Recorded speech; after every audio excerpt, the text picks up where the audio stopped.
مساء الخير على حضراتكم مشاهدي صوت الشعب في كل مكان. فترة مفتوحة جديدة من مصر مباشر.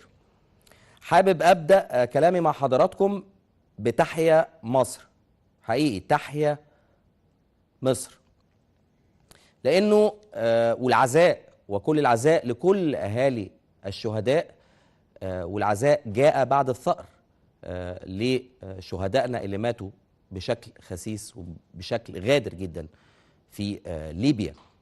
تحيا مصر. قواتنا المسلحة استطاعت أنها تنفذ ما وعدت به خلال ساعات قليلة جدا بعد كلمة السيد الرئيس بالأمس، وكانت تحمل الضربة عنصر مفاجأة هام جدا ونجحت بكل تأكيد. وتحيا مصر على أنها بتقدر أنها تجيب حق شهدائها. العزاء لكل المصريين اللي للأسف راحوا ضحايا، العزاء لأهاليهم طبعا اللي راحوا ضحايا لهذا التيار الإرهابي أو هذا الاجتياح الإرهابي اللي بيحاول ومش هيقدر إن شاء الله أنه ينال من الدول العربية ومنطقة الشرق الأوسط. كنت حابب أبدأ بتحيا مصر، وموضوعاتنا النهاردة في مصر مباشر كنا محضرينها عن المؤتمر الاقتصادي، وبالفعل هنتكلم عن المؤتمر الاقتصادي المقبل، قاعدة انطلاق صاروخ الاستثمار في مصر، مع ضيوفي دكتور مختار الشريف الخبير الاقتصادي وأستاذ الاقتصاد بجامعة المنصورة، وأيضا الأستاذ حمدي الجمل رئيس القسم الاقتصادي بالأهرام العربي. وأيضا خصصنا فقرة ثانية لهذه الضربة الناجحة والبعد السياسي والعسكري لها مع السيد اللواء علي حفظي الخبير الاستراتيجي للحديث، والحديث يطول أيضا عن نجاحنا في الثأر، والتي إن شاء الله هنشوف استمرارا للقضاء على الإرهاب في هذه المنطقة. حابب أبدأ مع حضراتكم بأهم الأخبار سريعا. أول أخبارنا: السيد الرئيس السيسي يشهد توقيع اتفاقيات للتعاون العسكري بين مصر وفرنسا. بالتأكيد حضراتكم تابعتم من خلال قطاع الأخبار أهم فعاليات هذا المؤتمر الذي أقيم، ووكالة أنباء الشرق الأوسط نقلت عن هذا المؤتمر أن الرئيس عبد الفتاح السيسي شهد بمقر رئاسة الجمهورية مراسم التوقيع على اتفاقيات التعاون العسكري بين مصر وفرنسا. تاريخ طويل ما بين البلدين، وبموجب الاتفاقية إن شاء الله هتقوم فرنسا بتوريد 24 طائرة مقاتلة من طراز رافال وفرقاتها متعددة المهام من طراز فريم. أتمنى أن أكون بنطق الأسماء بشكل سليم لأنها كلها معربة، وصواريخ قصيرة ومتوسطة المدى من طراز MBDA في صفقة قيمتها 5.2 مليار يورو. اتفاقات التعاون بين مصر وفرنسا، وزير الدفاع الفريق أول صدقي صبحي ونظيره الفرنسي جون إيف لودريون، إذا كان برضو التعريب صحيح وبعتذر إذا كنت بنطقه بشكل خاطئ. ومن المقرر أن تشارك 3 من الطائرات دي اللي هي الرافال والفرقات البحرية في حفل افتتاح قناة السويس الجديدة إن شاء الله بإذن الله في شهر أغسطس المقبل. دي صفقة مهمة جدا. معروف ومعلوم أن قواتنا المسلحة عارفة احتياجاتها إيه، وعلى الأساس ده بتتم هذه الصفقات. بنتمنى إذا كان في احتياج لسلاح روسي في المستقبل القريب نشوف المج في سلاحنا وننصرنا اللي نجحوا في الضربة الجوية بالأمس، إذا كانت قواتنا الجوية أو قوات المسلحة محتاجة لهذا النوع من السلاح الروسي في المستقبل. لكن في النهاية قوات المسلحة المصرية بتتفق على صفقات تسليح معينة لاحتياجاتها التي يتراءى لها أنها تحتاجها في الفترة المقبلة. أيضا رئيس البرلمان الليبي يؤكد تضامن بلاده مع مصر لمحاربة الإرهاب. الرئيس البرلمان الليبي السيد عقيل صالح أكد تضامن الشعب الليبي مع مصر في محاربة الإرهاب. وقال السيد صالح أن المجتمع الدولي تخلى عن الجيش الوطني الليبي من خلال توفير السلاح اللازم طبعا للجيش الوطني الليبي، وهو ما قوى التشكيلات المتطرفة في ليبيا. زي ما حضراتكم متذكرين، عشان احنا ممكن نكون بننسى ان حلف الناتو لما ادعى انه بيحرر ليبيا من الطاغية او من الدكتاتور او المرادفات الكثيرة دي، ساب ليبيا للأسف بعد ما وجه ضرباته ومكن بعض التيارات المتطرفة من الأسلحة والذخيرة وعمل فوضى في الجانب الليبي، اللي بنتمنى إن شاء الله أن بلدنا الثانية ليبيا تتعافى منه قريبا إن شاء الله، ومصر تستطيع مساعدة ليبيا في هذا الأمر. هو صحيح ساب فعلا المجتمع الدولي، ساب ليبيا تماما لهذه التشكيلات المتطرفة. طبعا هو حمل المجتمع الدولي وجامعة الدول العربية مسؤولية الاعتداء على المنشآت الحيوية وحقول النفط داخل الأراضي الليبية، وطالب المجتمع الدولي بتسليح الجيش الوطني الليبي حتى يتسنى له محاربة هذه التنظيمات الإرهابية في الطريق إن شاء الله بإذن الله تعالى. رئيس الوزراء البريطاني ديفيد كاميرون يؤكد في اتصال هاتفي بالسيد الرئيس عبد الفتاح السيسي تضامن بلاده مع مصر في مواجهة الإرهاب. ده كان اتصال هاتفي تلقاه السيد الرئيس، اتصال هاتفي من رئيس الوزراء البريطاني ديفيد كاميرون، اللي استهل حديثه بتوجيه تعزيل مصر قيادة وحكومة وشعبا في المواطنين الأبرياء الذين سقطوا ضحايا للعمل الإرهابي الغاشم في ليبيا، مضيفا أنه يتعين على المجتمع الدولي التصدي للإرهاب الذي لا دين ولا وطن له. وديفيد كاميرون أعرب عن إدانة بلاده الشديدة لهذا العمل الإرهابي الغاشم، مؤكدا تضامن بريطانيا مع مصر في مواجهة الإرهاب. والجانب الآخر جانب السيد الرئيس عبد الفتاح السيسي أعرب عن شكره لرئيس الوزراء البريطاني، ونوه إلى الدور الذي يتعين أن يطلع به مجلس الأمن في هذا الصدد. خلوا بالكم من هذا الجزء تحديدا، أخذا في الاعتبار كون بريطانيا عضوا دائما، وأن هناك الكثير من الجهود التي يمكن بذلها والقرارات التي يتعين اتخاذها للمساهمة في انحصار ظاهرة الإرهاب واستعادة الاستقرار والأمن إلى منطقة الشرق الأوسط. أيضا أخيرا الخارجية المصرية والاستعلامات يطلعون المراسلين الأجانب على الجهود المصرية لمكافحة الإرهاب. دور كان مهم جدا عقد السفير بدر عبد العاطي المتحدث باسم وزارة الخارجية اليوم بمقر الوزارة بمشاركة السفير صلاح عبد الصادق رئيس الهيئة العامة للاستعلامات اجتماعا مع ممثلي كبرى وسائل الإعلام والمراسلين الأجانب المعتمدين في مصر في ضوء الحادث الإرهابي البشع اللي راح ضحيته عدد من أبناء الجالية المصرية في ليبيا، وبناء على توجيهات السيد السفير سامح شكري وزير الخارجية لإطلاعهم على آخر المستجدات في هذا الشأن والموقف المصري من تلك التطورات وما قامت به مصر من إجراءات في إطار ممارستها لحقها في الدفاع الشرعي عن نفسها إعمالا، حطوا تحت اللي هقوله ده مليون خط، إعمالا بنصوص ميثاق الأمم المتحدة، إعمالا بنصوص ميثاق الأمم المتحدة. وأوضح المتحدث أن الوزارة تجري اتصالات موسعة ومكثفة مع جميع دول العالم، حيث صدرت تعليمات فورية لكافة سفراء مصر في الخارج ولمساعدي وزير الخارجية لاستدعاء كافة السفراء الأجانب المعتمدين في القاهرة لإطلاعهم على تطورات الموقف بعد هذا الحادث البربري، وتأكيد الخطورة البالغة لاستشراء الإرهاب في العالم كله وبصفة خاصة في منطقة الشرق الأوسط وتحديدا ليبيا. وزي ما تابعتم كلمة وزير الدفاع الفرنسي، برضو لو ربطنا الكلام في مخاوف من فرنسا ومن الرئيس الفرنسي فرانسوا أولاند للتأثير على هذا الإرهاب في الشمال الإفريقي أو في الدول الإفريقية المطلة على البحر المتوسط، وبالتالي ستؤثر بشكل كبير على أوروبا. وده اللي قاله السيد الرئيس عبد الفتاح السيسي مرارا وتكرارا، إن الإرهاب سيطال أوروبا وسيطال كل دول العالم إذا لم يتضامن المجتمع الدولي مع كل الدول المتحالفة ضد هذا أو هذه التنظيمات تحديدا. دي كل الأخبار اللي معايا، اسمحوا لي أطلع لفاصل وأعود مع ضيوفي للحديث عن المؤتمر الاقتصادي المقبل إن شاء الله. هنشوف نجاحات بإذن الله الاقتصاد المصري في الفترة المقبلة إذا تضافرت الجهود وعاوننا السيد الرئيس عبد الفتاح السيسي والقيادة السياسية في مصر على العمل في بناء مصرنا الجديدة، مع دكتور مختار الشريف الخبير الاقتصادي وأستاذ الاقتصاد بجامعة المنصورة، وأيضا الأستاذ حمدي الجمل رئيس القسم الاقتصادي بالأهرام العربي بعد هذا الفاصل.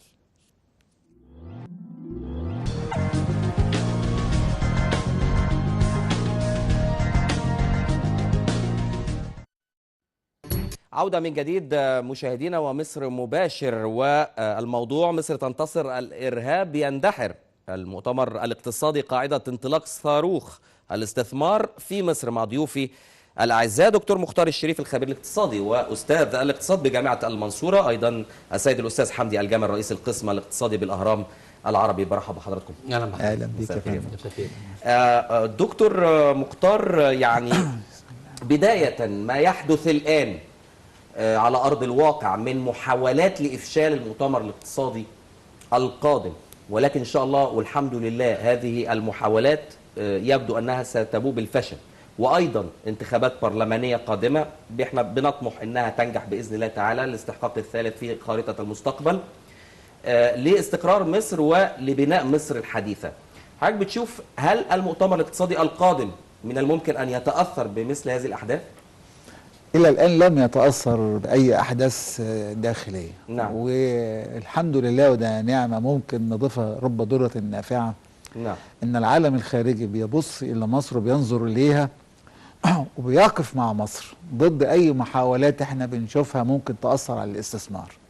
ولو شفنا ردود الأفعال حتى من الدول الغربية وسرعة رد الفعل اللي عملته وزارة الخارجية الأمريكية على موضوع الإرهاب وحادثة ليبيا اللي قتل فيها 21 مصري، لن يعني ما فاتش أكتر من ساعتين ثلاثة، والخارجية الأمريكية اللي احنا تعودنا عليها إنها تتأخر وبتعمل نوع من المعاذير لنفسها وخلافه، شجبت هذا العمل اللي احنا يعني نسميه ما هي اسم، لكن ويكفي لكن احنا سمعناه من الدول الغربية، مش أمريكا بس، كل الدول الغربية وبجانب الدول الصديقة الأخرى والدول العربية شجبته. ده معناها إيه عشان نعرف الدنيا ماشية إزاي؟ أن العالم الغربي والعالم الشرقي والعالم الخارجي بيرى أن الإرهاب عمل استثنائي، ومصر اللي بتقود العالم النهاردة ضد الإرهاب. نعم. فيجب من وجهة نظرهم أيضا، مش وجهة نظر المصريين كمصري، إن هم يقفوا مع مصر. وقفتهم مع مصر النهاردة متمثلة في التأكيد على إنجاح المؤتمر الاقتصادي. نعم. لأن الدول العربية وإحنا بنشكرها جدا، خاصة السعودية والإمارات والكويت والبحرين، المجموعة التي أعلنت بوضوح شديد جدا أنها سوف تحضر هذا المؤتمر وتقدم كافة المساعدات المطلوبة إلى دعم الاقتصاد المصري. ولا ننسى في هذا المجال أن صاحبة الفكرة لهذا المؤتمر هي السعودية ومجموعة الدول اللي الخليج النهاردة بيتزعم قوة مصر. نعم. لأي سبب ولا أي مبرر، ولكنها بتقف موقف قوي جدا. نعم. النهاردة المؤتمر اللي احنا بنشوفه إن شاء الله له النجاح، لأن المحاولات السابقة اللي حاولوها إن هم يفشلوا أي حتى زيارة بوتين الأخرانية وما قبلها وما أيضا يأتي بعدها أكدت إن فعلا مصر قادرة على إن احنا بنسمي الأحداث اللي ممكن استيعابها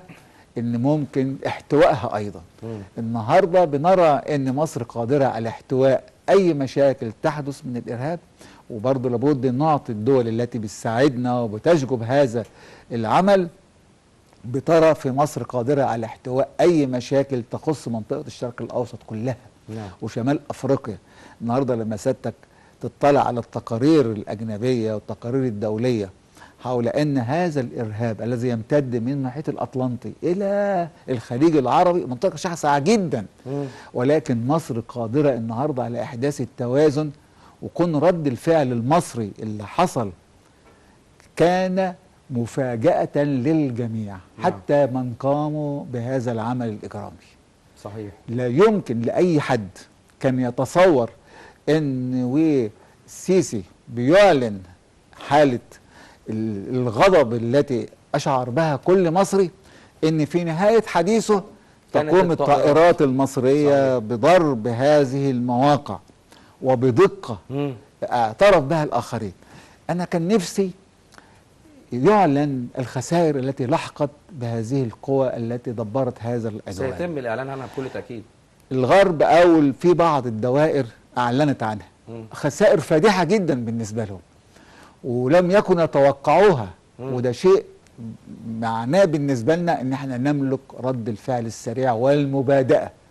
احنا بنعتبر ان هم اعتدوا على ناس مدنيين بلا سلاح وبلا اي قوة وناس ضعاف، ولكنهم الآن وراحوا في مناطق بتعتبر في ليبيا في مناطق غريبة عن أي إنسان موجود. صحيح. لكنهم الآن بيشعروا كيف وصلت القوات المصرية إليهم. هو ده السؤال اللي هم بيدوروا عليه دلوقتي. احنا بنقول لهم، والرد طبعا زي ما كان سيادة رئيس الجمهورية المشير فتح السيسي، لأنه هو ما زال بيحتفظ بمنصب القائد الأعلى، نعم. أن هناك ضربات سوف تأتي وليست بإذن الله. فإن شاء الله سنرى أن رد الفعل اللي احنا كلنا بنفتخر به، نعم. والعالم كله بيفتخر برد الفعل المصري السريع الدقيق، إن شاء الله سوف نجد ردود أفعال قوية مرة أخرى. أكيد. أستاذ حمدي، قبل ما نتكلم في اقتصاد والمؤتمر القادم، أنا عايز أعرف إحساسك وشعورك أول ما سمعت أخبار الضرب. أنا هقول حاجة كل المصريين حسوا بيها لأول مرة. المصريين يحسوا إن بالدموع فرح. الدموع لما نزلت النهارده بعد ما سمعنا خبر الضربة أسلجت صدور الناس، طفت النار الموجودة. إحنا اليوم النهارده صباحا، امبارح كان كئيب، النهارده كل المصريين في حالة من الفرح لأنك انتصرت بهذه السرعة. أرجع بقى لدلالة العمل العسكري اللي قامت به الدولة المصرية النهارده الصبح. بالدلالة العمل العسكري ده بنقول ان النظام العالمي القديم الذي بدأ سنة 45 انتهى اليوم. نعم. بسرعة الضربة العسكرية انتهى اليوم، وهناك عدة شواهد. النهارده في توقيع اتفاقية التعاون او العسكري بين مصر وفرنسا، وفي صفقة الربال، وفي باخرة موجودة، وفي فرقاطة موجودة. النهارده انا قسمت اوروبا كلها، خدت اوروبا القديمة معايا ضد امريكا. لم تعد امريكا تتحكم في اوروبا بالكامل، ربما مع بريطانيا، لكن فرنسا النهارده وقعت معها اتفاقية، وانا انقذت الاقتصاد الفرنسي وكسرت الطوق اللي كان محاط على فرنسا لما انا اخذت منها صفقه الطائرات. كمان عندي ايطاليا النهارده عندها مشاكل لان هي اقرب دوله الى ليبيا، 200 كيلو تقريبا من البحر. فالنهارده ايطاليا بتقول انا مستعده انقل جنودي. النهارده مصر هي اللي تدير العالم وليس مجلس الامن وليس امريكا. العالم كله اليوم يقول نحن مع مصر ونحن مع المصريين. دلاله ده ايه بقى؟ دلاله ده نقول المؤتمر الاقتصادي هينجح، لان الجيش المصري ايده طوله في ليبيا، في مضيق باب المندب، ايده تصل الى المغرب، مضيق جبل طارق، تصل الى دول الخليج. النهارده مصر بعد 30 يونيو وبعد 3/7 انا قلت ان العالم هيحج لمصر. النهارده العالم كله بقى لازم يحج لمصر. المؤتمر الاقتصادي هينجح لان الجيش المصري قادر على كل ارض مصر انه يحميها في الداخل. والبعد الاستراتيجي النهارده انه طلع لليبيا، ما بيضربش الليبيين ولكن بيقوم بعمل عسكري لمحاربه الارهاب في ليبيا. العمل الخسيس بتاع امبارح وذبح المصريين بدم بارد كان الهدف منه افشال المؤتمر الاقتصادي، بمعنى ان مصر ممكن اجرها الى حرب تخسر فيها، وان مصر لا تستطيع. مصر هتفشل قدام شعبها، مصر هتفشل انها تصل لهؤلاء المجرمين. فبالتالي مين هيجي يستثمر عندي؟ النهارده انا بقول ان انا خدت اوروبا، وخاصه اوروبا القديمه، ايطاليا، فرنسا، وربما المانيا معانا بكره في صفي، مع الدول العربيه في صفي، بوتين، واللي احنا عملناه الاسبوع اللي فات من خلال التبادل السلعي بالروبل والجنيه. قبل كده الصين، وربما الصين عقب زياره الرئيس الصيني خلال الشهر الجاي او اللي بعديه مصر هيكون التعامل برضه بالعملات المحليه. انا كده كسرت السياده للدولار. فبالتالي مصر النهارده هي قبلة العالم. انا والله مش شيزوفرينيا، انا بتكلم كتحليل. ده ربما خلال شهر 2 سنه 2 هيبدا في نظام عالمي جديد بالتاكيد في امريكا بس ضعيفه، ربما روسيا. ثواني، حضرتك بتقول نظام اقتصادي عالمي جديد. لكن انت بتقول في غضون سنه 2 3 هيبدا يتولد ده وتشكل. سنة يعني الصين 3 حضرتك الصين انت بتتكلم في مده قصيره طبعا جدا. الصين 2018 ستعلن انها اقوى اقتصاد في العالم. الصين 2018 هتقول ان دخل الفرد الصيني اعلى من امريكا 3 مرات. الصين يبقى هنا القوه للصين. كمان النهارده لما يبقى الدولار ما عادش ليه سياده، ما عادش ليه قيمه. ميزه الدولار الامريكي ايه؟ هي ورقه، بس الورقه دي مزوره، كل العالم بيقيس بها سلعه وخدماته. فالنهارده انا بتعامل مع روسيا بالجنيه وبالروبل، هتعامل مع الصين، هتعامل مع دول اخرى. يبقى هنا كسرت الاراده الامريكيه والقوه الامريكيه. طب وهل هنا الصين هتتعامل ايضا بمصلحتها؟ بعملتها او يعني مش هتتعامل بالدولار، بتتعامل بالدولار وبتتعامل بعملتها. ليه بقى؟ اذا كان التعامل بالعمله بتاعت الصين مع المصريين لا فايده، بالتاكيد هتوافق ده على ده. لان الصين حجم التبادل التجاري بين مصر وبين الصين في صالح الصين حوالي 10 اضعاف. احنا بنستورد من الصين تقريبا ب 10 مليارات. فاذا كان هي عايزه تزود اكتر فهي هتخلي التعامل بالجنيه وبالعمله اليوان بتاعتها، لان ده في مصلحتها. كل ده من شانه ايه؟ لان الصين النهارده اتفقت مع روسيا انهم يتبادلوا. طب والمخزون الدولاري اللي عندهم، ويعني يعني التصور هيكون ازاي؟ يعني في كل الاحوال العالم يعيش بعد انهيار الاتحاد السوفيتي عالم القطب الواحد. والعالم كله حضرتك يستقيم. تقول ان في تعدد بالتاكيد أقطاب. هيبقى يعني في قطب اخر، بالظبط. في الصين في روسيا. وبعدين يعني حضرتك بتقول والله المخزون الدولاري، طيب من سنه 2000 تقريبا ما كانش في حد يسمع اليورو الاوروبي وظهر ودخل، وبالتاكيد في عملات اخرى هتظهر. نعم. فالمساله يعني ازاي انا اقيس حجم السلع او قيمه السلع والخدمات باي عمله كانت، بس يكون معترف بها وتبقى عمله عالميه وحره زي الدولار وزي اليورو. انا بقول المؤتمر الاقتصادي ان شاء الله هينجح بشكل كبير جدا. بعد اللي عملناه النهارده احنا فرضنا سيطرتنا على العالم وعلى الارض وعلى الجو. الجيش المصري النهارده منتشر في كل بقعه في داخل الشارع المصري وليس في ليبيا فقط. فبالتالي هذه رساله لاي حد في العالم يفكر يجي يستثمر هنا. البلد دي قويه، جيشها قوي جدا، انك فعلا درع وسيف ليس قادرين فقط على حمايه مصر ولكن على حمايه امن المنطقه. ارجع للاقتصاد بقى. حضرتك بنتكلم على المؤتمر الاقتصادي. المؤتمر الاقتصادي عشان ينجح في حاجتين انا بطالب بيهم. الاول التنظيم، شكل التنظيم. عايز انجح في التنظيم، والنهارده يا ريت نعمل بروفات من النهارده. المسؤولين عن التنظيم يعملوا بروفه للمؤتمر وشكله، المتكلمين اللي هيتكلموا كل متحدث كام دقيقه، الكراسي كل واحد هيجي يقعد بمعروف النهارده هيقعد فين، هيقول ايه، بحيث ان احنا ننجح في التنظيم ونصدر الصوره دي للعالم. المشكله الرئيسيه بالنسبه لنا دايما وابدا التنظيم. يعني حضرتك انت عارف ان الصناعه بتشتغل في اخر وقت. المعارض والمؤتمرات دي صناعه، وصناعه مهمه جدا وتحقق ارباح كبيره. فعلى الاقل ننجح فيه بدايه، ننجح في الصناعه دي. ان نجحنا فيها هننجح في حاجات اخرى. المؤتمر بقى، المؤتمر عشان ينجح فيه حاجه ثانيه مهمه اللي هو قانون الاستثمار. قانون الاستثمار عشان بس نتلافى كل العيوب اللي فاتت. واحد، الارض يا سياده الرئيس السيسي، يا سياده رئيس مجلس الوزراء محلي، الارض بحق الانتفاع وليست للتمليك لاي حد ايا كان 50 او 100 سنه. اثنين، عشان ما حدش ياخد ارض ويسقعها ويبيعها. اثنين، الطاقه، عندنا مشاكل في الطاقه. اي مستثمر جاي هيبيع سلعه في داخل مصر بايه؟ بالاسعار العالميه. يبقى ياخد الطاقه بالاسعار العالميه او يدبر الطاقه بتاعته. ثلاثه، الضرائب. انا بقول النهارده لاي مستثمر تعالى والله النظام الضريبي بتاعي من النهارده هو هيجي عارف هيدفع كام، 25 30 40% مش مشكله، بس من النهارده يبقى عارف هيدفع كام عشان يعمل دراسه الجدوى بتاعته. تمام. أربعة، بالنسبه للتحكيم الدولي، اي مشكله عشان ما نتهددش تبقى رقبه مصر دائما تحت سيف امريكا واوروبا. نعم.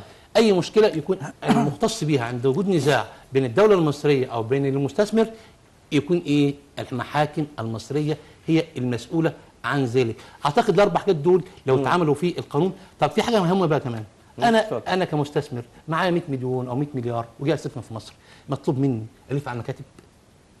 انت بتتكلم عن الشباك الواحد. يبقى شباك واحد مش شباك واحد. انا مطلوب مني تقول والله انا عايز اعمل مصنع الغزل والنسيج في محور تنميه قناه السويس، يبقى مكتوب على موقع الوزاره، وزاره الاستثمار، مطلوب 10 او 20 ورقه اجيبهم، مطلوب رسوم 100,000 200,000 ايا كان المبلغ اجيبهم، واروح مره واحده انا كمستثمر او من يبقى عني للوزاره، ادي هذه الحاجات للوزاره. وزاره الاستثمار هي المسؤوله انها تنهي هذه الاجراءات مع كل الوزارات الاخرى. يبقى هنا انا قضيت على البيروقراطيه وعلى الفساد، لان انا كمستثمر مش هتعامل مع الموظف، انا هتعامل مع وزاره واحده، الوزاره دي هي بتتعامل مع الموظفين المصريين. اعتقد كده شكل يبقى كده انا سهلت كل الاجراءات وهيئه البيئه، جيش قوي بيحمي البلد، قوانين سهله ومريحه زينا زي كل دول العالم. اجي بقى انا هسوق ايه؟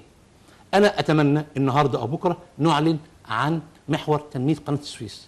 المحور يعني ان انا المخطط الموجود انا هعمل ايه في المنطقه دي؟ عندي 30 40 50 60 مشروع بسوقهم. المستثمر اللي هيجي هينقي ويختار استثمر هنا او هنا او هنا. يبقى كده المؤتمر الاقتصادي هيحقق نجاح غير عادي منه. ليه بقى؟ لان انا مش تبقى مكلمه حاجه اتكلم كلمتين وامشي، لا ده كل واحد جاي عارف ان في منتج في المؤتمر ده هيختاره. كمان اتمنى ده عشان ما نوقعش تاني في نفس الخطا. الخصخصه انا مش ضدها معاه، ولكن القطاع العام المصري يبقى قطاع عام مصري، ما حدش يبيعه وما حدش يقول لي بيخسر وما حدش يقول لي والله اصل قيمته في البورصه. البورصه عمرها ما كانت تقييم للاصول. اللي عايز يبيع حاجه في مصر وفقا لتكلفه الفرصه البديله، بمعنى ان بيسكو مصر اللي اتباعت اول امبارح الامريكان خدوها عن طريق البورصه، والبورصه لسه وسيله للتقييم. انا لو الشركه الامريكيه جت دخلت مصر وهتبني شركه او مصنع اسمه بيسكو مصر، الارض والمباني والبشر والقسم الشهره تدفع كام؟ ده اللي انا عايز اقوله. هنبيع وهنخصخص، يبقى تكلفه الفرصه البديله. لو مبنى التلفزيون ده لو حد هيجي يبنيه النهارده، المثل البسيط اهو، بكام؟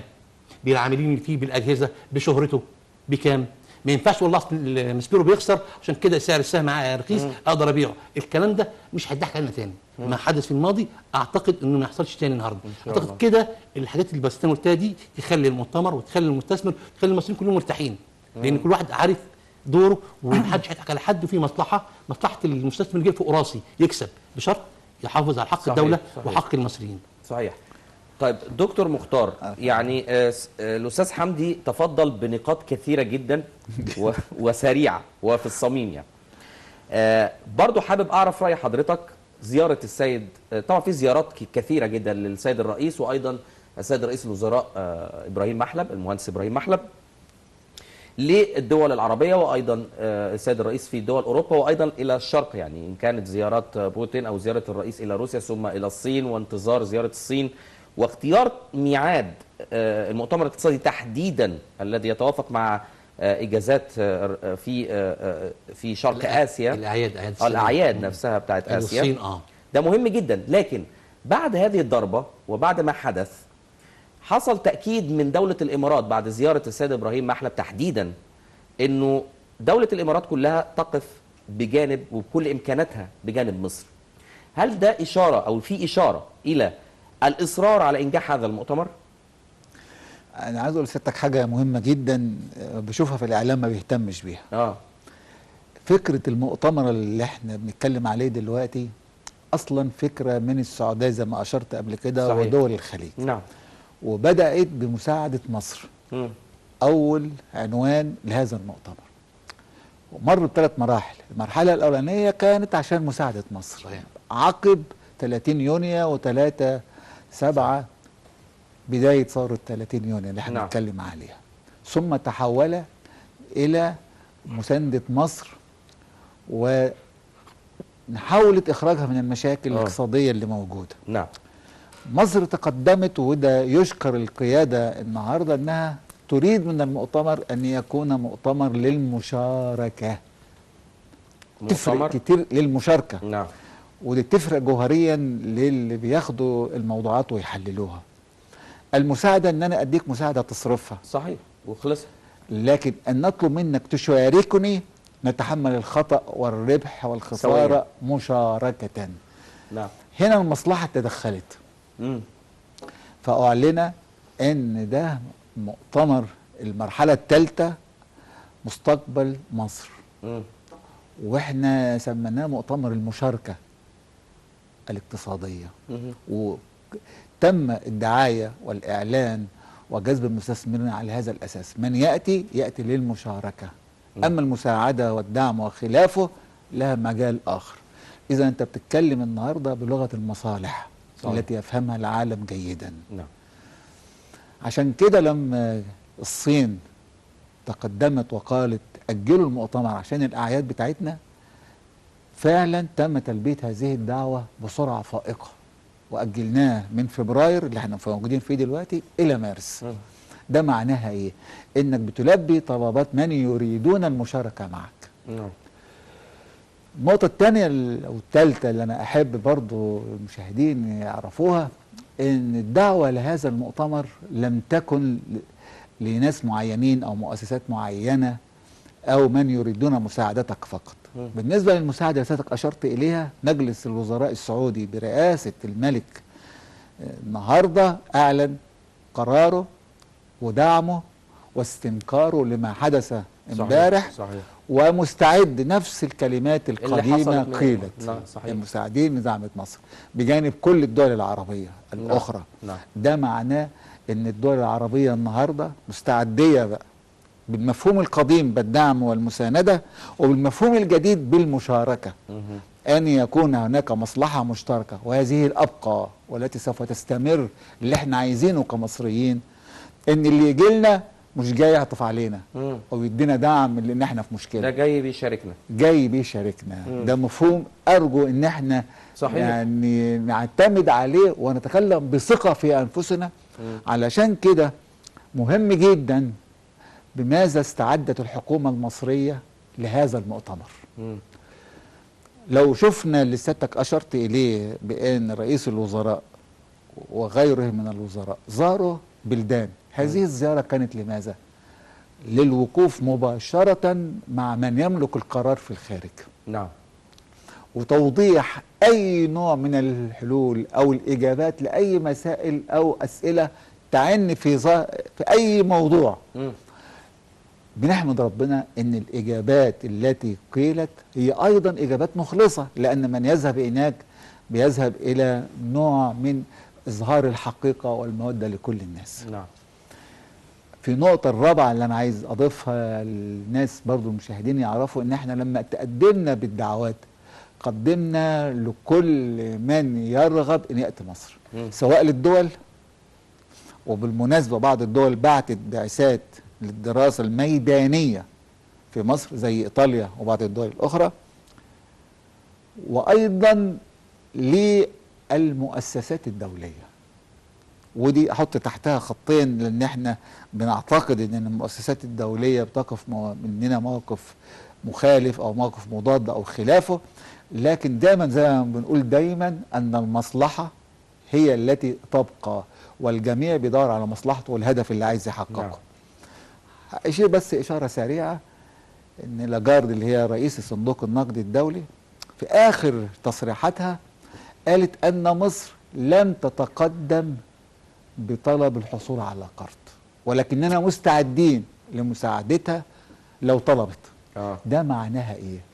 إن الغرب بمؤسساته الدولية صندوق النقد وخلافه بيعرض عليك مساعدته قبل أن تطلبها أنت. ايوه بالظبط. وده شيء احنا بنفتخر بيه وبنثق وده فيه. مؤشر قوي جدا. نعم.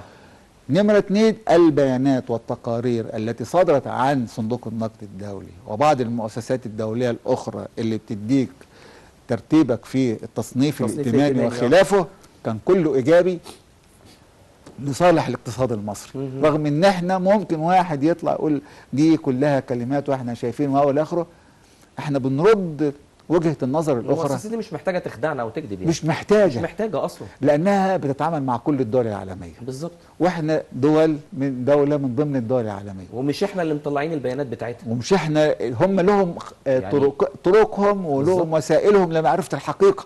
صحيح. ولا بد هو هيقول عن نفسه حاجة غير حقيقية عشان لا يتهم بأنه بيقول أرقام مش حقيقية. صحيح.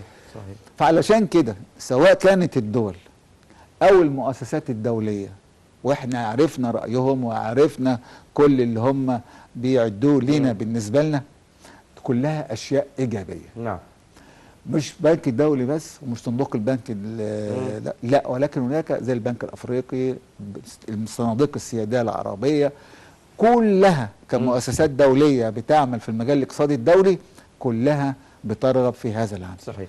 بالإضافة أنا بس عايز أكمل المنظومة، انك انت بتبعت ايضا لاصحاب راس المال الخصوصي الشركات. نعم.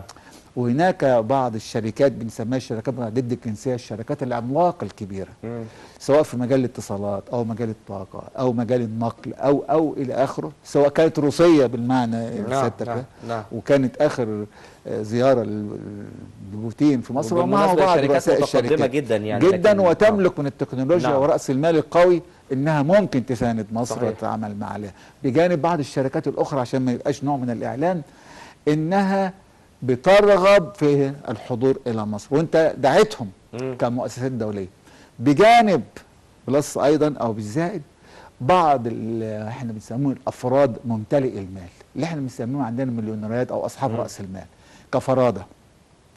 كل واحد بنفسه بيعتبر قيمه وقوه في المجتمع المالي العالمي، بانه يقدر يتصرف في امواله ويحركها على مستوى العالم. فانت النهارده عندك المؤتمر ده جامع ايه النهارده؟ كل من له يد في صنع الاقتصاد العالمي. نعم. حاجه ضخمه، وانا ما اعتقدش، وده رايي انا الشخصي، ان ما تمش في الشرق الاوسط مؤتمر يماثله فيه منذ فتره طويله جدا، اذا كان بس عشان التاريخ ما يبقاش لنا ده، يماثله في هذه القوه وهذا الحجم اللي موجود في مصر. مصر مستعديه، لانها في ناس محترفين النهارده، سيادتك قلت بالموضوع التنظيم، في ناس محترفين مكتبين استشاريين عالميين بيدور الموضوع ده، لان احنا قلنا لان الناس عالميين جايين، فلا بد نخاطبهم بالظبط، بنفس اللغه، القدر بنفس اللغه المستوى. اللي نعم، موجوده. نعم. انت رحت في موقع كل العالم عارفه، يمكن احنا كمصريين ما نعرفوش كويس قوي، ما مدينة بنزوروش. السلام. مدينه شرم الشيخ، وهي مدينه عالميه ومعترفه وكل العالم يعرفها. نعم. فانت عملت مؤتمر عالمي لخدمه الشرق الاوسط في بؤره مصر. هناك رؤيه انا اعتقد الحمد لله انها اصبحت مكتمله في ذهن النهارده من يدعو الى هذا المؤتمر. منذ بدايه عمل محور قناه السويس الجديد اللي هو ان شاء الله هيتم في بدايه اغسطس 2015، نعم. الى انك تبص لاقليم قناه السويس ككل، بدايه من العريش الى بورسعيد، نزولا الى الاسماعيليه، الى السويس، الى شمال غرب خليج السويس. وبالفعل في بعض المناطق خصصت لبعض هذه المشاريع الضخمه، خاصه في شمال غرب خليج السويس. اسمح لي ألخص كلمة حضرتك وأسأل برضو الأستاذ حمدي. أستاذ حمدي، ما يقوله الدكتور مختار الشريف إنه، أو في تصريحه الهام جدا، إنه اللي مش هيشارك في هذا المؤتمر بكل تأكيد هو خسران. بالتاكيد، لان فرص الاستثمار في مصر واعده. مصر سوق كبير، سوق قوي. انا عندي 60% من السكان المصريين تحت سن ال 30، يعني شباب، يعني عايزين يشتغلوا، عايزين يتجوزوا، عايزين ثلاجات، طب أنا دربتهم؟ صح كدولة؟ لا، انا بتكلم على المستثمر اللي جاي. شايف ان في 60% من ال 90 مليون السوق الكبير ده شباب عايزين كل حاجه. فانا لو انتجت اي حاجه هبيعها، وهلاقي طاقه، وهلاقي شباب اشغلها وادربها. فاي حد النهارده، لان عندي التكلفه في مصر اقل بكتير من مقارنه باي مكان اخر. النهارده تاني اعلى مكان في العالم بتحقق فيه ربح هو مصر.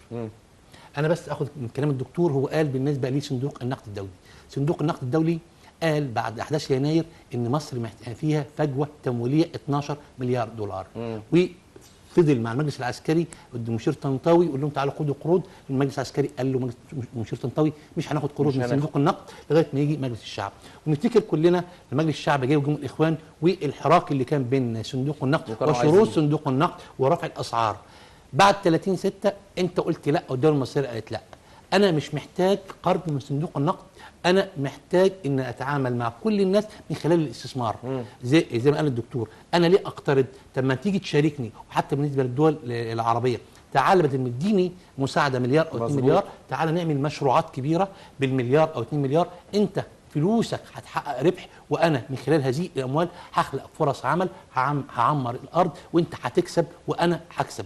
فالمؤتمر زي ما قال الدكتور كان فكرته في البدايه مساعده مصر، ثم مؤتمر المانحين، واعتقد تم تغيير الاسم ده. كان في مؤتمر في 2013 اسمه المنتدى المصري الخليجي للاستثمار، وتم الاعلان فيه عن عدد من المشروعات، ثم اتطور الى مؤتمر الاستثمار، وهو مؤتمر يدعو كل دول العالم للاستثمار في مصر. وهو المؤتمر ده هيتم تسويق محور تنميه قناه السويس. المحور ده في 3 محافظات: الاسماعيليه، بورسعيد، السويس. انا عندي 6 موانئ. هبدا مثلا بان انا هنشئ ميناء جديد او هطور بعض الموانئ. انا عندي السويس بشرق التفريعه، عندي العريش، عندي اكتر من ميناء هبدا اطورهم. كمان انا عندي 6 انفاق هعملهم تحت محور قناه السويس مع 6 موانئ. وكلنا نعرف ان ميناء واحد في سنغافوره او في دبي بيصنع دوله. فبالتالي اللي هيجي هنا كمان محور تنميه قناه السويس ملوش علاقه بالحفر. الحفر ده دي قناه وده ممر مائي. على ضفافي بقى هذا المشروع ممكن نشتغل 10 15 سنه. انا حولتها من كارتة المشاريع، نعمل مشروعات لمده 10 15 سنه، لان ما اعتقدش ان احنا المؤتمر ده ممكن يخلينا نعمل كل المشروعات في سنه واحده او 2. فانا عندي مخطط، والشركه اللي بتقوم بالمخطط دي بتقول والله خلال ال 100 سنه الجايه كل نقطه ارض او كل شبر موجود في هذه المنطقه هيتم استغلاله في المكان الفلاني، سواء في الصناعه او في الاسكان او مدينه سكنيه. فبالتالي احنا هسوق مصر ومحور تنميه قناه السويس خلال هذا المؤتمر. عندي حاجتين كمان لازم اسوقهم. طب انا هستاذنك في الحاجتين دول بس، لان معايا على الهاتف سياده السفير جمال بيومي مساعد وزير الخارجيه الاسبق وامين عام اتحاد المستثمرين العرب. برحب بحضرتك يا سياده السفير. اهلا، مساء الخير. مساء النور يا فندم. ويمكن ضيوفي في هذه الفقره من مصر مباشر والمؤتمر الاقتصادي القادم دكتور مختار الشريف الخبير الاقتصادي، وايضا استاذ حمدي الجمل رئيس القسم الاقتصادي بالاهرام العربي. تحدثوا عن قيمة المؤتمر المقبل، وفي عجالة خلاصة هذا المؤتمر أنه من لا يريد المشاركه في هذا المؤتمر هو خسران بكل تاكيد. راي حضرتك ايه في الكلام ده؟ لا، هو المؤتمر انا في اتحاد المستثمرين وفي مكاني في وزاره التعاون الدولي بتعامل في مرحله ماذا بعد المؤتمر. ماذا بعد؟ ماذا بعد المؤتمر؟ نعم. المؤتمر حقق اهدافه الان، لان مش ممكن الا انه ينجح. مبادره من سمو خادم الحرمين رحمه الله عليه الملك عبد الله، استجابه من كل زعماء الخليج، ثم الداعي الى هذا المؤتمر الرئيس المصري عبد الفتاح السيسي. نعم. ثم اقول حاجه عكس اللي يمكن يتصوره الناس. والله صديق مصري في الصين بيقول لي معايا 15 مستثمر عاوزين ليه. يعني زي ما تكون رايح حضرتك المسرح ويقول لك كامل العدد. الكراسي كلها حكمه. نعم. احنا يا ريت بقى نبص، لان انا على فكره شايف ان كل الناس فاكره ان المؤتمر ده هو نهايه المطاف. ده بدايه المطاف. صحيح. وانا لاني راجل مدمن مؤتمرات، انا يمكن على مدار السنه القاهره بقت عاصمه كبيره لكل المؤتمرات العالميه والاقليميه والوطنيه. نعم. بالتالي انت مستني ان شاء الله المؤتمر بس مجرد انه يصدر شهاده الميلاد لاربع او خمس انواع من المشروعات. البنيه الاساسيه، ودي هتكون عباره عن علاقه مصر بصناديق التمويل الدوليه والاقليميه. بنتكلم نعم. مع البنك الدولي، بنتكلم مع اخواننا في الخليج او الدول التي لديها فوائد ماليه. نعم. الملف الثاني ملف المستثمرين. وافتكر انا يعني مش هتصدقني لو اقول لك ان انا في الشهر الاخير ده عشرات الطلبات، ناس جايه عاوزه تشتري مشروعات وناس عاوزه تدور على توسيع مشروعاتها وبتدور على شركاء. تمام. الملف الثالث هو اللي هتتبناه بنقله الكبيره، وهو الاقراض للمشروعات متناهيه الصغر. نعم. عشان احنا عاوزين ولادنا. الملف ده مهم جدا يا فندم. ده ملف لغايه الاهميه. غايه الاهميه. منه بقى في ملف ما حدش بيتكلم فيه واحنا بنعد له، وهو ملف اكبر ثروه تملكها مصر، وهي الثروه البشريه. نعم. لما الرئيس ولما رئيس الوزراء كانوا في الخليج، انا بقول لازم نفتح ملف انني ساطلب من الخليج ان يدبر لي 1,000,000 وظيفه في دول الخليج السته. نعم. وده سهل جدا لان في قرارات في الجامعه العربيه بتعريب الوظائف. نعم. انا عاوز الوظائف اللي يشغلها غير عرب ان نعربها، واكثر دوله قادره على هذا هي مصر. نعم. فبالتالي هذا ملف مهم، بس يلقي علينا بواجب، وهو موضوع التدريب. انا عاوز ادرب ناس يطلعوا. لسه كنت بتكلم في القصه دي سياده السفير، موضوع التدريب ده مهم جدا. من اهم ما يمكن. واشكر صحيح. اليك برضه ما فيش مانع ان ننتقد انفسنا ان الاقبال على التدريب مش كبير من الشباب للاسف، رغم ان احنا بندفع مصروف جيب للي بيجي يتدرب ويروح بكرامته بتاشيره وكل حاجه، بدل ما يغرق في وسط البحر بالهجره غير المشروع. لكن ان شاء الله نامل هذا الملف ايضا هيخلق ظروف كويسه. نعم. النهارده كان عندي واحد من كبار مسؤولي التمويل في اسبانيا بنتكلم على دعم السكك الحديد في مصر ودعم المترو، وقال انا لو اي مشروعات تحب تمول احنا جاهزين. فيعني الوضع في اقبال على مصر. انسى ان اي من يحاول التاثير فينا هينجح، لان مصر دوله كبيره تستطيع انها تتعامل مع هذا، واحنا شفنا ايام يمكن اسوأ من هذا، وان شاء الله نحن قادرون على السيطره على الوضع. سياده السفير جمال بيومي مساعد وزير الخارجيه الاسبق وامين عام اتحاد المستثمرين العرب، بشكرك شكرا جزيلا على الامور اللي وضحتها لنا. انا معايا طبعا 5 دقائق، حابب حضرتك كنت في نقطتين عايز تقولهم استاذ حمدي. المشروعات، انا عندي محور تنميه قناه السويس، تمام. وقلت المشروعات اللي فيه. انا عندي النهارده بالنسبه للمؤتمر انا وقعت بحرف اولى مع روسيا الضبعه الطاقه النوويه. تمام. يا ريت برضو ناخد بالنا من الطاقه الشمسيه ونوقع مع الشركات. عندي في مثلث التنميه في الصعيد بالتعدين، اتمنى ان احنا نتم التوقيع مع عدد من الشركات للبحث عن الكنوز الموجوده عشان انمي منطقه الصعيد. بالاضافه الى ذلك انا عندي محور الشمالي الغربي، دي مدينه كبرى ان شاء الله لو تم الاستثمار فيها بتستوعب 34 مليون مصري يسكنوا و11 مليون فرصه عمل. اعتقد ان يبقى انا استثمرت في الطاقه الشمسيه في الزراعه في الصناعه، يبقى المساله اجي اوقع مش بالزبط. اكتر. بالظبط. طب دكتور مختار، الاستثمار المباشر وغير المباشر ومدى تاثير المؤتمر الاقتصادي على ايضا البورصه المصريه والقوانين الخاصه بالبورصه، حضرتك بتشوف ازاي المؤتمر ده يقدر يأثر بشكل إيجابي وبشكل أكثر فاعلية في المستقبل القريب؟ كل الشواهد بتقول ان الاستثمار الاجنبي في مصر سوف يزداد ان شاء الله.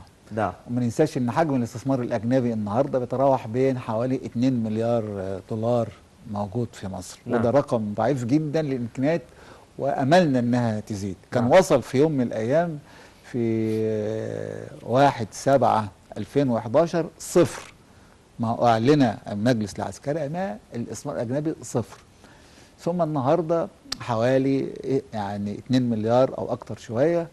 املنا ان شاء الله، ودي بتبقى يعني للناس اللي بيفكروا وانا بشاركهم مهما كانت الافكار الموجوده، ان احلام يقظه او خلافه، لان يصل الى المبلغ المستثمر ان شاء الله الى 80 الى 100 مليار دولار، وهذا 100 رقم مليار. كبير جدا. ولكن ليس هناك ما يمنع ان احنا نعمل المستحيل علشان نزود هذا الرقم، وان يكون استثمارا مباشرا، اي ياتي المستثمر على ارض الواقع ويبني المصنع. نعم. او يبني المزرعه او يعمل الطريق او خلافه على ارض الواقع، لانه لا يمكن ان ياخذ هذه المباني او خلافه وهو ماشي، لكن لها موجوده على ارض مصر. وبعدين هناك مشاريع متعدده جدا كلنا اصبحنا عارفينها النهارده. اذا الافاق كبيره. عشان كده برجو من سياده الرئيس عبد الفتاح السيسي ان تتعمل مجموعه عمل شبيهه بالمجموعه العمل اللي عملها في سيناء، تجمع بين الجيش الثاني والجيش الثالث، وواخده مهمه واحده هي التصدي للارهاب والتنميه في سيناء في هذا المجال. بنرجو تكوين مجموعه عمل تقوم دايما بتقييم ومتابعة ما تم عنه هذا المؤتمر، لأنه مؤتمر كبير وضخم، وزي ما قال هو في أحدى خطبه إنه الدراع بتاع مصر. صحيح.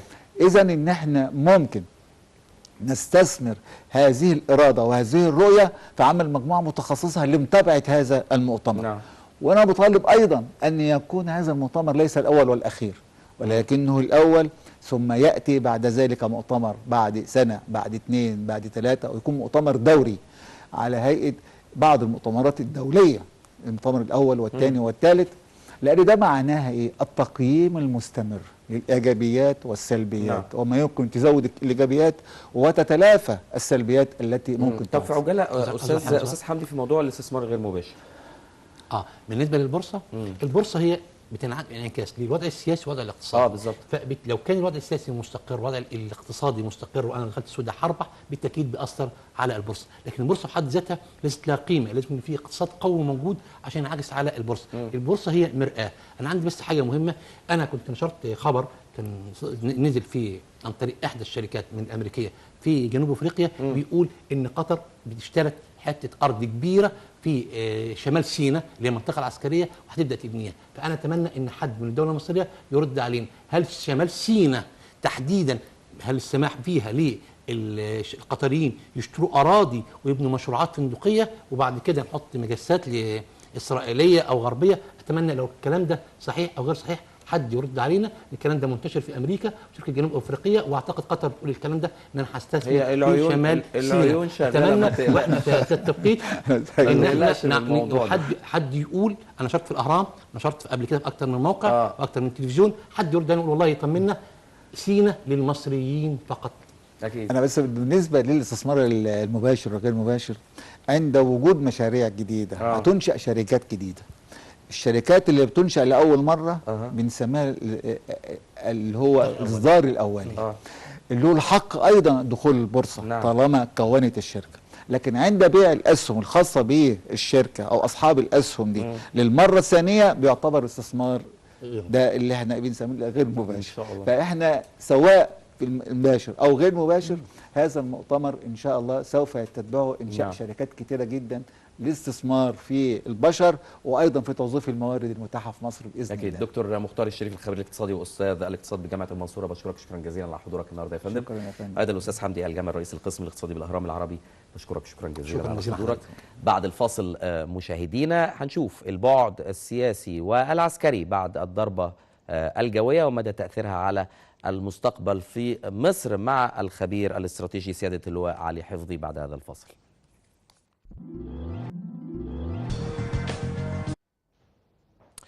مصر تنتصر والإرهاب يندحر، هذه الفقرة الخاصة وتبعات الضربة الجوية الناجحة التي نفذتها القوات المسلحة المصرية وخاصة القوات الجوية، مع ضيفي السيد اللواء أركان حرب علي حفظي مساعد وزير الدفاع الأسبق ومحافظ شمال سيناء الأسبق، والعديد من المناصب التي تقلدها سيادة اللواء. برحب بحضرتك يا فندم. ما عنديش وقت أقولهم، لا أهلا وسهلا. لكن عموما أهلاً ضيف عزيز علينا دايما سيادة اللواء.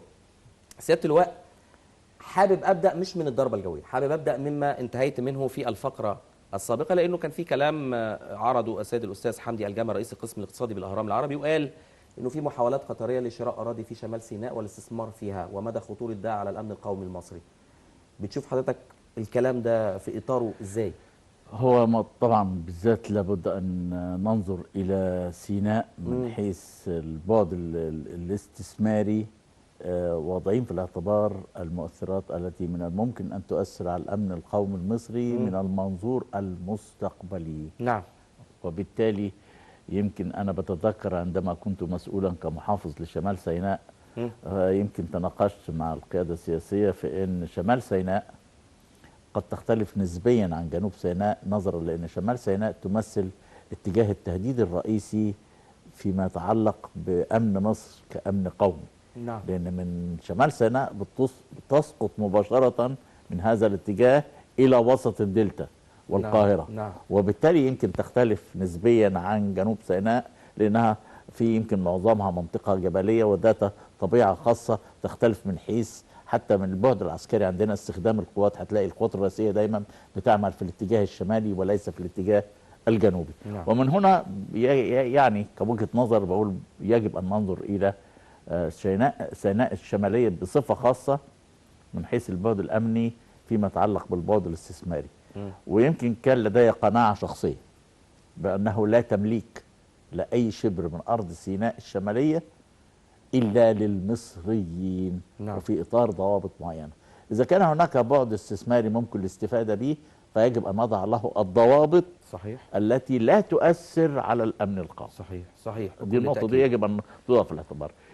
إذا ربطنا ذلك الحقيقة بقول بقى بالمشروع القومي لتنمية محور قناة السويس. نعم. مشروع القرن. ده الحقيقة نقول إيه، يمكن بالصدفة كده كنا بالأمس في زيارة لهذا المشروع. ولا تتخيل حضرتك نقول الإحساس بقى اللي الواحد شعر بيه من حيث الحس الوطني. نعم. ما شفت بقى أبناء مصر اللي بيعملوا في هذا المشروع، رغم أن الجو كان فيه قارس البرودة والمطر شغال، بيشتغلوا 24 ساعة في الأربعة. رواتبهم بالمناسبة متأخرة يا سيادة اللواء وبيشتغلوا. واخبر حضرتك 24 ساعة في 24 ساعة. ورحت رابطها كده الحقيقة بقول إيه، شفت أدي نموذج من أبناء مصر المخلصين دول اللي بقى اللي بيحبوا مصر. صحيح. واخبر حضرتك. ورحت رابطها بولادنا وأبنائنا واخواتهم اللي موجودين بقى في شرقهم على أرض سيناء، اللي بيدافعوا عنا ليل نهار وقاعدين بيقاوموا الإرهاب على أرض سيناء. دول حطوني بقى الإحساس بالنموذج الإيه المصري الأصيل. دي مصر. عطتني الإحساس الحقيقة بمنتهى المصداقية كده، عطتني الإحساس امبارح قلت دي مصر. دي مصر اللي نعرفها، دي مصر اللي اتربينا فيها. صحيح. دول أبناء مصر. واخد بال حضرتك. فهو الحقيقة بقول المشروع القومي بقى لتنمية محور قناة السويس إن شاء الله، وبالإصرار ومن خلال بقى تصميم الإرادة السياسية والدعم من خلال الإرادة الشعبية، إن شاء الله سننجح في الانتقال بمصر بقى نقول إيه اللي إحنا، معلش تسمح لي برضو هدخل كده في اتجاه آخر شوية. اتفضل. يمكن كان أحد الوظائف اللي كنت مسؤول عنها خلال فترة خدمتي في القوات المسلحة كنت قائد قوات حرس الحدود. لسه كنت هسأل حضرتك على حرس الحدود، بما ان حضرتك اتكلمت على ابناء مصر الاوفياء اللي بيسهروا وبيتعرضوا لظروف صعبة جدا، خاصة عشان يحموا حدودنا. دول ايه بقى؟ دول في حالة حرب بصفة مستمرة. ده بصفة مستمرة. دول شغالين 24 ساعة في 24 ساعة في 365 يوم على مدى العمر. وفي ظروف طقس وظروف حياتية صعبة للغاية. جداً. نتخيل بقى قروصة البرد القارس. نعم. في فصل الشتاء على البحر المتوسط على البحر وعلى البحر الأحمر 2500 كيلو. نعم. احنا نعم. في وبالذات كمان الحدود البريه عندما بتصل درجات الحراره في الصحراء ل 50 درجه في بعض المناطق يعني. فبقول الحقيقه دول الجنود المجهولين الذين يؤدوا دور وطني لصالح بلدهم والاهلهم والناس، ويمكن يستحقوا الحقيقه كل التحيه. يمكن صحيح. الواحد فينا مش عاوز اقول لك بامانه كده، يمكن انا وانا في القوات المسلحه قبل ما اكون قريب من هؤلاء الرجال يمكن ما كناش شاعرين برضه بالواجب الوطني العظيم اللي بيقوموا بيه. لما الواحد كنت بقى كقائد ليهم اضطريت بقى ان انا امر على كل حدود مصر. والحقيقه برضه بعترف بقول لما مريت على حدود مصر كلها قلت اشوف الناس دي بقى بتأمننا ازاي، بتشتغل ازاي على ارض الواقع. صحيح. خلتني اشوف مصر.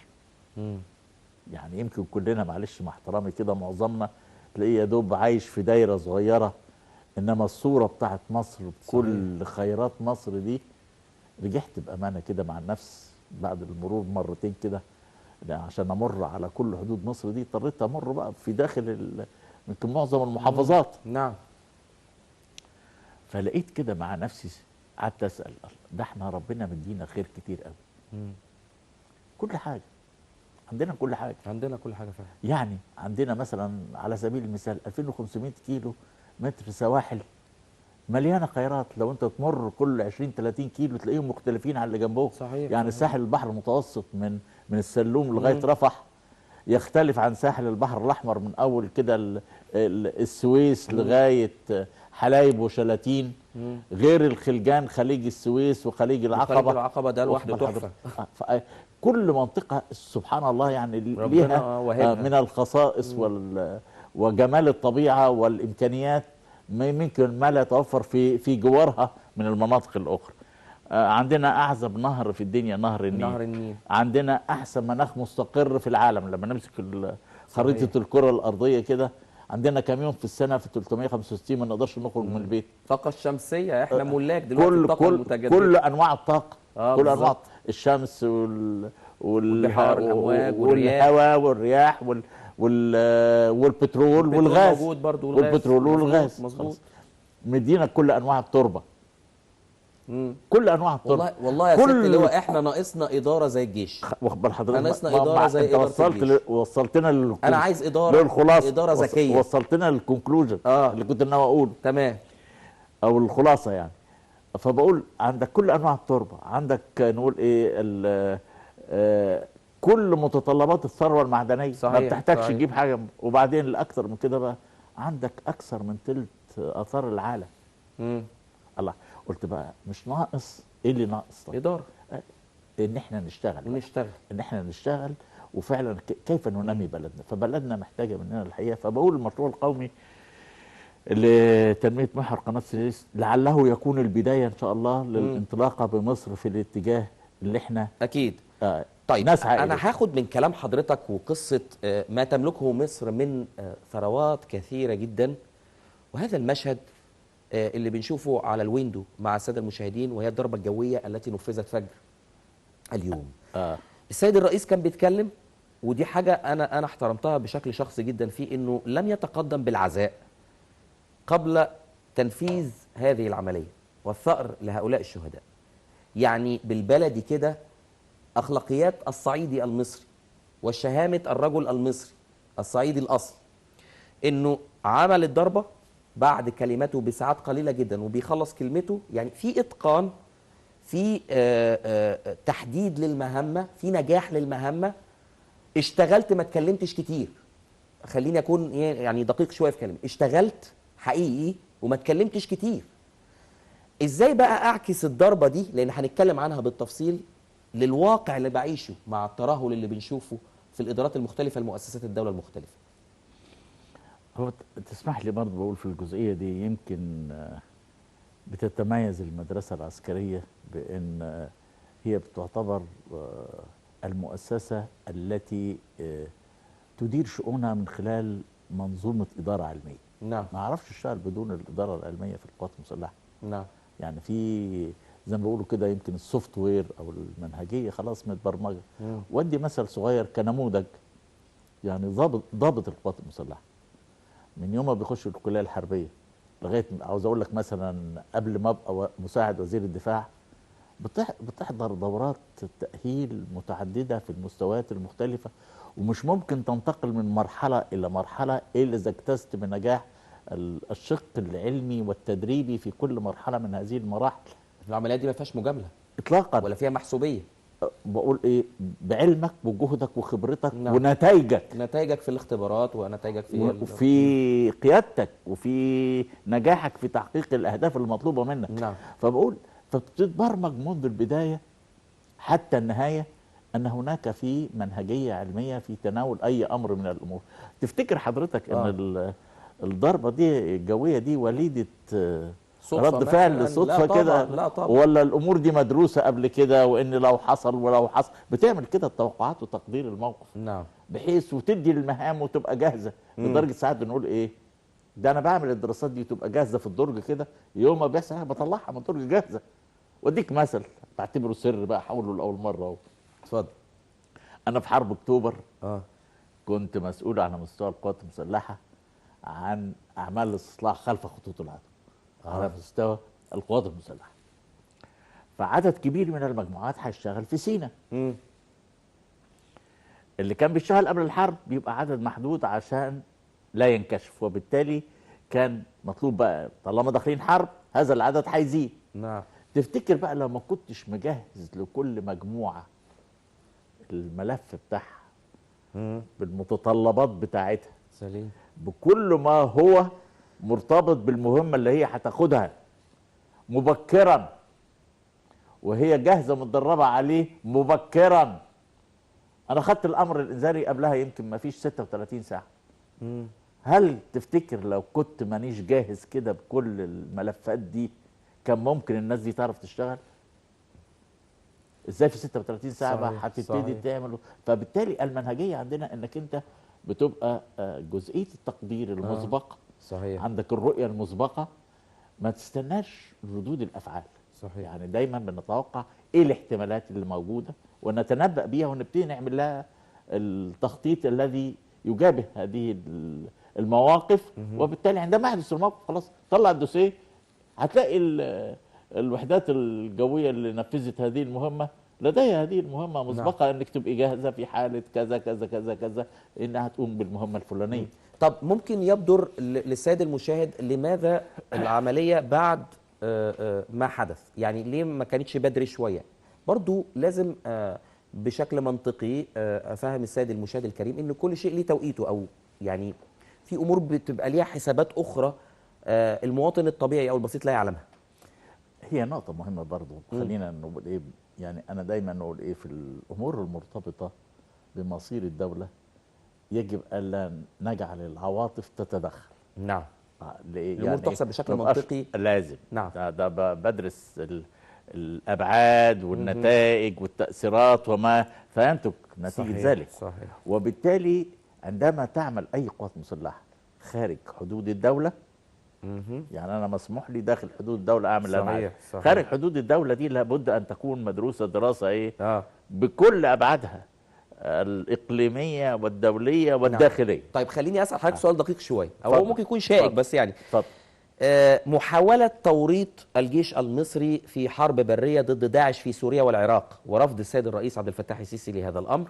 وفي مقابله تلفزيونيه شهيره معروفه انه قال للمذيع اياه، قال له سلمونا انتوا الاول الحاجه بتاعتنا. ايوه. وسفر السيد السفير وزير الخارجيه سامح شكري الى الامم المتحده بالامس. ايوه. هناك توقيت مناسب لاجراء عمليات خارج الدوله في التوقيت الذي يتراءى للقياده. وهو ده اللي انا بحاول اقرب الفكره، انه كان ممكن في السابق يتم توريطنا في حرب بريه، او لا ده بيهدفوا الى ذلك. انت مين الجيش الوحيد اللي لسه ما زال قائم في المنطقه في القوى العربيه كلها؟ مصر. الجيش المصري. نعم. يعني هم نجحوا في التدمير، خلينا نكون صرحاء، في تدمير الجيوش الاخرى التي كان من الممكن ان تؤثر في التوازن العسكري في المنطقه. العراق، سوريا، المخزون اللي موجود في ليبيا، واخد بال حضرتك، مصر، والاردن نسبيا، الاردن دورها يبقى بنحس حجم القوات والتاثير وخلافه، يعني مرتبط بامن الاردن. نعم. ايه مين المتبقي من جيوش المنطقه المحيطه بالكيان الاسرائيلي؟ مصر. الجيش المصري. وبالتالي يعني ما من شك انهم بيهدفوا، لانه عارفين طول ما جيش مصر قوي مصر قوي. القاعده دي يجب ان ايه الا نغفل عنها. نعم. طول ما جيش مصر قوي، حتى في تاريخ مصر دايما كده. نعم. خد التاريخ من بدايته حتى صحيح. بدايه القدماء المصريين حتى وقتنا هذا، كل ما كان مصر جيشها قوي. احنا جيشنا كان من القوى العظمى يعني، ما كانش في امريكا ساعتها. زمان ما كانش في حاجه اسمها امريكا. ما هو يمكن ده السبب، خليهم هم عندهم مشكلة. بيقلقوا قوي من الجزئيه دي. ويمكن بقول النموذج بتاع اكتوبر 73 ده صحيح. يعني بامانه كده، ده يمكن الاجيال بتاعتكم الحقيقه ما عاشتش الفتره دي، لما كان الواحد يقعد كده يفكر منطقيا وحسابيا، نقول ازاي يا رب كده، يسال نفسه كده، يا رب ازاي هنقدر نحدي ونقتحم خط بارليف والمنع المائي ده. وبعدين ايه ده معلش بس برضو لما اجيالنا بتقرا سياده اللواء عن بطولات، مش هقول اكتوبر على فكره بالتحديد، لا ده انا هتكلم عن حروب الاستنزاف. دي اكتر، دي روعه الروعه. دي الحقيقه ما خدتش حقها حتى هذه اللحظه تماما. حروب الاستنزاف يعني هي من الاساسيات للنصر. انت عارف حرب الاستنزاف دي تم فيها كام عمليه؟ يمكن المعلومه دي قلتها برضو لاول مره يمكن من اسبوعين 3 بس. اكتر من 4000 عمليه. متخيل 4000 عمليه عسكريه تمت في خلال ال1000 يوم اللي هم فيهم حرب الاستنزاف. يعني صحيح. نقول ايه دي، عشان كده بقول هو مرحله عبور للاجيال. جيلنا، جيل الاباء والاجداد نجحوا في انهم يحافظوا على مصر ويعبروا بمصر.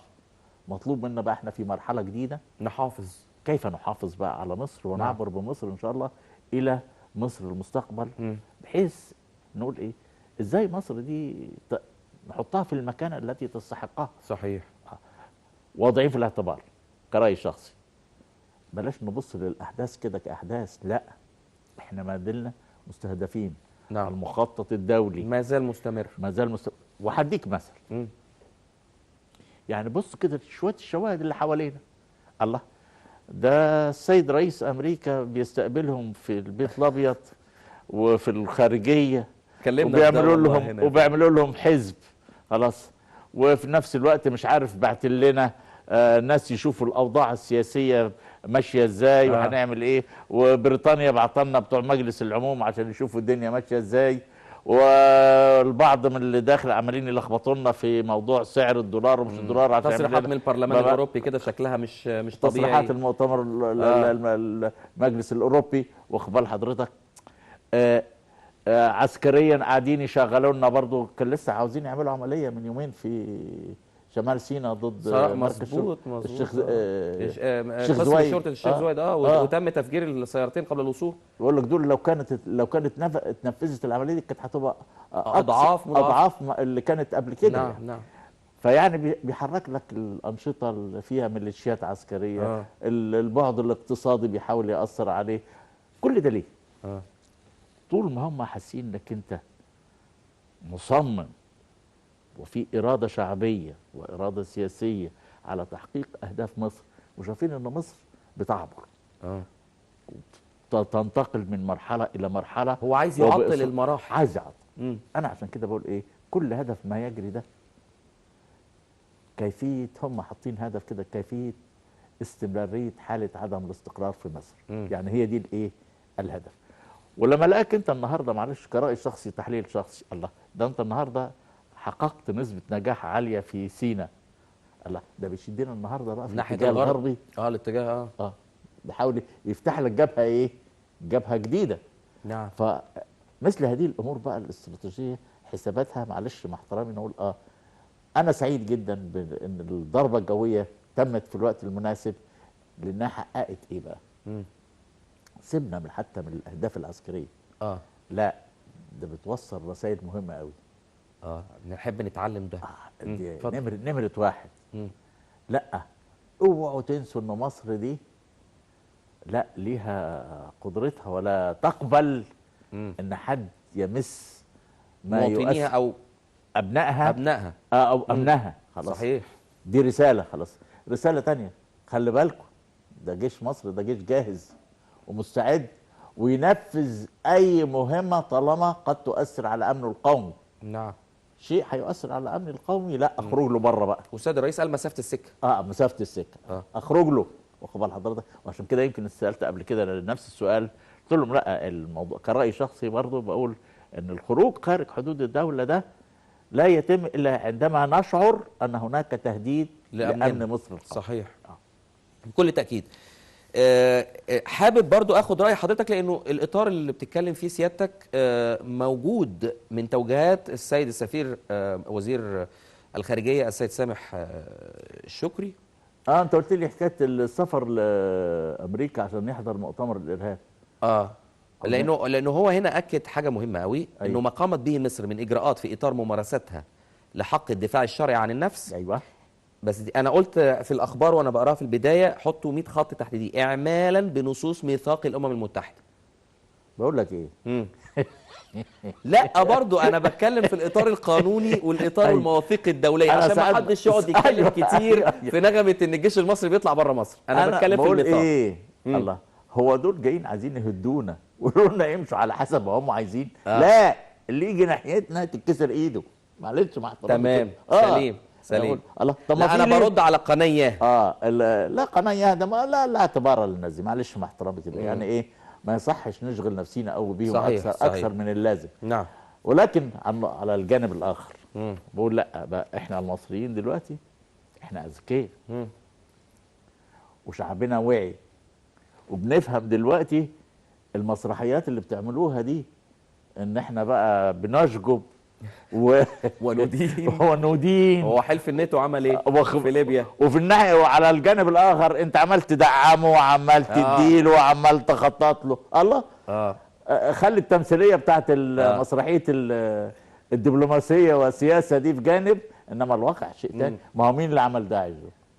مين اللي عمل داعش؟ بمناسبه كلام حضرتك، في مواقع التواصل الاجتماعي كلها الشباب دلوقتي عمالين بينشروا صوره لاحد افراد داعش في سوريا.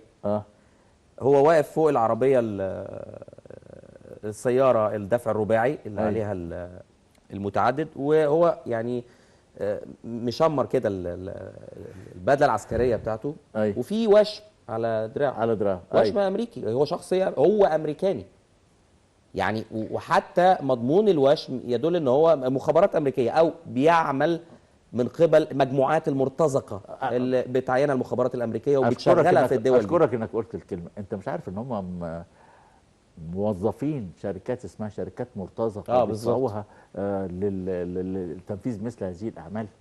ده في المنظومه المخابراتيه موجود كده، الشركات المرتزقه دي.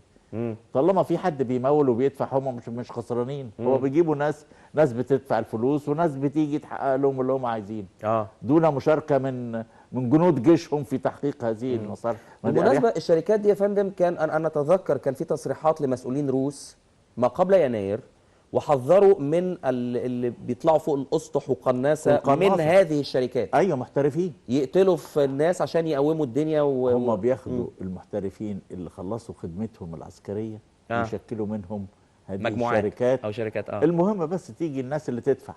ايوه. طالما في حد بيدفع خلاص هينفذوا.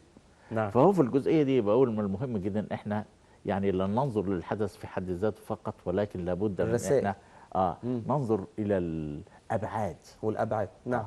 والحمد لله ان احنا متنبهين زي ما انت قلت في البدايه كده.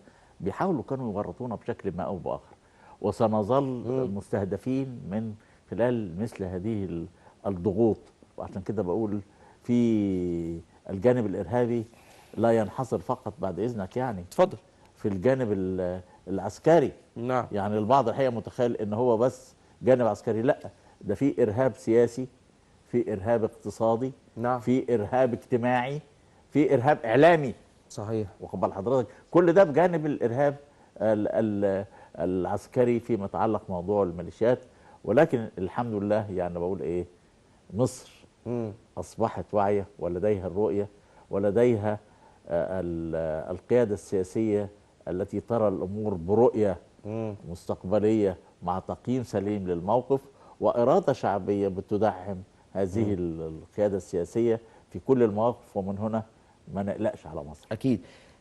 رأي حضرتك ايه في التعاون العسكري والاتفاقية التي تمت ما بين الجانب الفرنسي والجانب المصري والجانب الفرنسي بمقر رئاسة الجمهورية اليوم، وصفقة توريد 24 طائرة من طراز رافال وفرقات متعددة المهام من طراز فريم وصواريخ قصيرة ومتوسطة المدى من طراز MPDA.